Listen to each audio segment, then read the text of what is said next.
নমস্কাৰ স্বাগতম জনাইছোঁ। আজি আমি জুন মাহৰ কিছু কাৰেণ্ট এফেয়াৰ্ছৰ বিষয়ে আলোচনা কৰিম। আজি প্ৰথম কুৱেশ্যনটো হৈছে 180খন দেশৰ ভিতৰত এনভাইৰনমেণ্ট পাৰফৰ্মেন্স ইণ্ডেক্স 2024 মতে ভাৰতৰ স্থান কিমান? উত্তৰটো হৈছে 176 নম্বৰ। নেক্সট কুৱেশ্যনটো হৈছে নাটা প্ৰথাত আচলতে কি কাৰ্য সম্পন্ন হয়? What is actually done according to the নাটা প্ৰথা? উত্তৰটো হৈছে এই প্ৰথাত ষ্টাম্প পেপাৰৰ জৰিয়তে বিবাহ কাৰ্য বা লেনদেন সম্পন্ন কৰা হয়।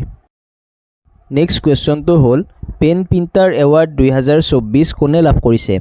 হু won the PEN Pinter award 2024? উত্তৰটো হৈছে অৰুন্ধতী ৰয়।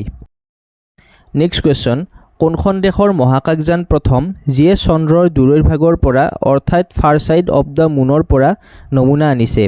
Which country spacecraft became the first to bring back samples from the far side of the moon?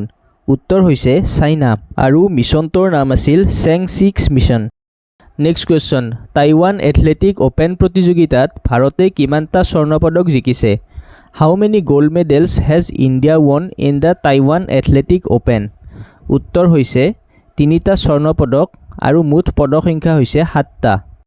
Next কুৱেশ্যনটো হ'ল কোনটো বিশেষ দিনত প্ৰধানমন্ত্ৰী মোদীয়ে এক পেৰ মা কে নাম অভিযানটোৰ শুভাৰম্ভ কৰিছিল? On which অকেজন did prime minister Modi launch the এক পেৰ মা কে নাম কেম্পেইন? উত্তৰটো হৈছে বিশ্ব পৰিৱেশ দিৱসৰ দিনটোত।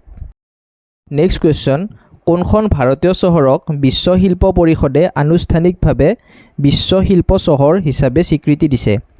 Which Indian city has been officially recognised as a world craft city by the world craft council?